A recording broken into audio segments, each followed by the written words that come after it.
हर हर महादेव। दोस्तों, सावन का महीना भगवान शिव को अत्यंत प्रिय है। इस पवित्र महीने में जो भी भक्त भोलेनाथ की पूजा और सोमवार का व्रत करता है उसकी सभी मनोकामनाएं पूरी होती है। आज के इस वीडियो में हम सुनेंगे श्रावण सोमवार की वह चमत्कारी कथा जिसे सुनने मात्र से ही जीवन के सारे कष्ट दूर हो जाते हैं। कथा को पूरा सुनिएगा और कमेंट में हर हर महादेव जरूर लिखिएगा। पौराणिक कथा के अनुसार एक समय की बात है, मृत्यु लोक में एक बहुत ही समृद्ध और सुंदर शहर था जिसका नाम था अमरकांति। वहाँ एक बेहद अमीर साहूकार रहता था। उसके पास धन दौलत मान सम्मान सब कुछ था, लेकिन उसके जीवन में एक बहुत बड़ा दुख था। उसकी कोई संतान नहीं थी। पुत्र न होने के कारण वह और उसकी पत्नी हमेशा उदास रहते थे। पुत्र की प्राप्ति के लिए साहूकार हर सोमवार को भगवान शिव का व्रत रखता था। वह पूरी श्रद्धा से शिव मंदिर जाकर माता पार्वती और शिव जी की पूजा करता था और शाम को घी का दीपक जलाता था। साहूकार की सच्ची भक्ति को देखकर एक दिन माता पार्वती प्रसन्न हो गई।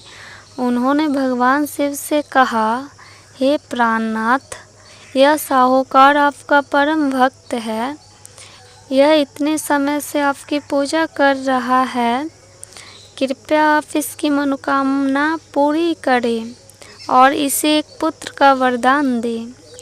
भगवान शिव ने मुस्कुराते हुए कहा, हे पार्वती, इस संसार में हर प्राणी को उसके कर्मों का फल मिलता है।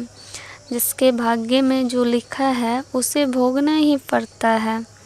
इस साहूकार के भाग्य में पुत्र का सुख नहीं, लेकिन माता पार्वती ने दोबारा आग्रह किया और कहा, प्रभु, अगर आपके दर से भी भक्त खाली हाथ लौट गया तो संसार में आपकी भक्ति पर लोगों का विश्वास उठ जाएगा। कृपया इसकी पुकार सुनिए।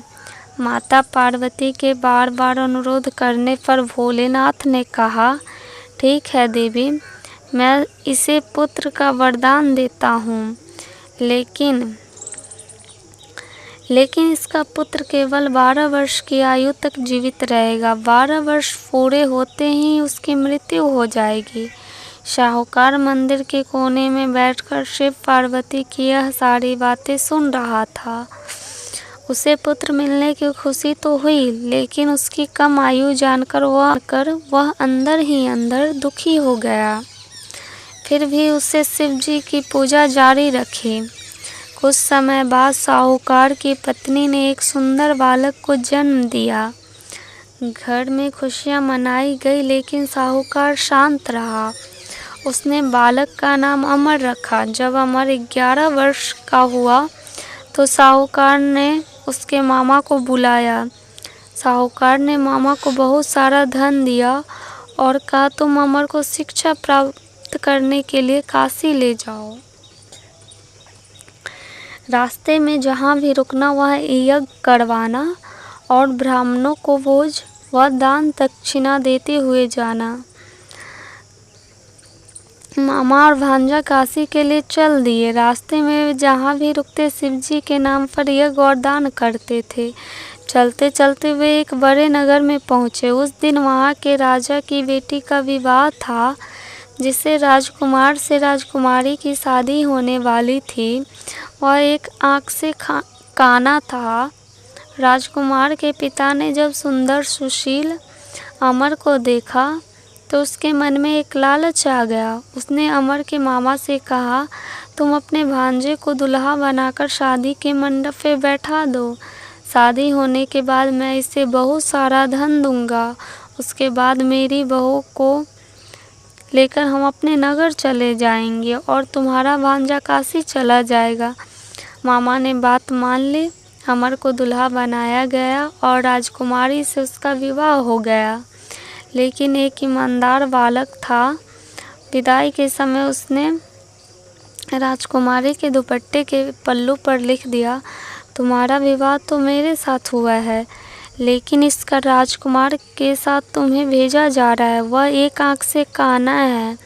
मैं काशी शिक्षा प्राप्त करने जा रहा हूँ। जब राजकुमारी ने यह पढ़ा तो उसे काने राजकुमार के साथ जाने से मना कर दिया।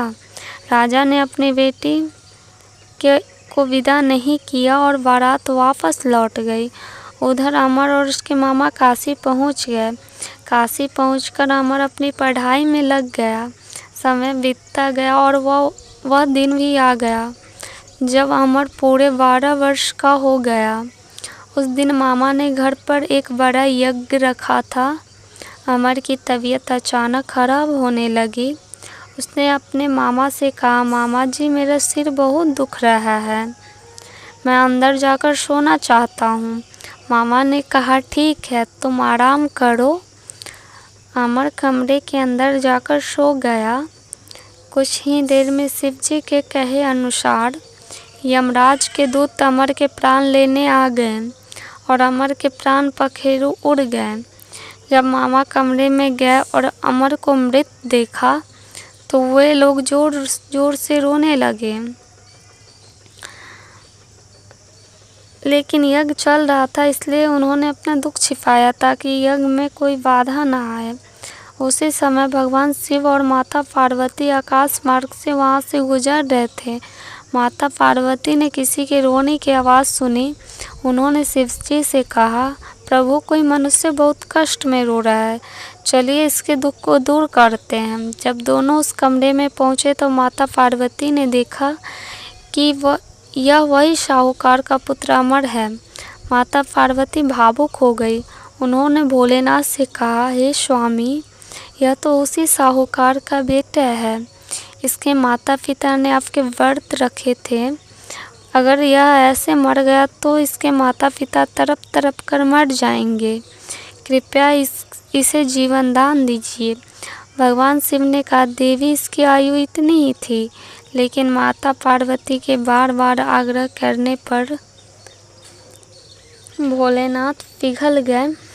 उन्होंने अमर के मृत शरीर पर अमृत छिड़क दिया। शिवजी की कृपा से अमर तुरंत जीवित उठा और ओम नमः शिवाय कहते उठ बैठा। अमर और उसके मामा वापस अपने नगर के लिए लौटे। रास्ते में वे उसी राजा के यहाँ रुके जहाँ अमर की शादी हुई थी। राजा ने अमर को पहचान लिया और बहुत खुश हुआ। राजा ने अपनी पुत्री और बहुत सारा धन धान्य के साथ अमर को विदा किया। उधर साहूकार और उसकी पत्नी अपने घर की छत पर बैठे थे। उन्होंने कसम खाई थी कि यदि उनका बेटा सुरक्षित वापस नहीं आया तो वे छत से कूदकर अपनी जान दे देंगे। तभी अमर अपने पत्नी और मामा के साथ वहां पहुंचा।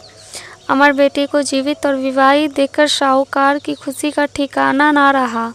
उसी रात भगवान शिव ने साहूकार के सपने में आकर कहा, हे साहूकार, मैं तुम्हारे सोमवार के व्रत और सच्ची भक्ति से अत्यंत प्रसन्न हूँ, इसलिए मैंने तुम्हारे पुत्र को लंबी आयु का वरदान दिया। अगर आपको यह कथा अच्छी लगी हो तो वीडियो को लाइक करें, अपने दोस्तों और परिवारों के साथ शेयर करें और हमारे चैनल को सब्सक्राइब करना ना भूलें। कमेंट बॉक्स में पूरी श्रद्धा के साथ लिखिए, हर हर महादेव।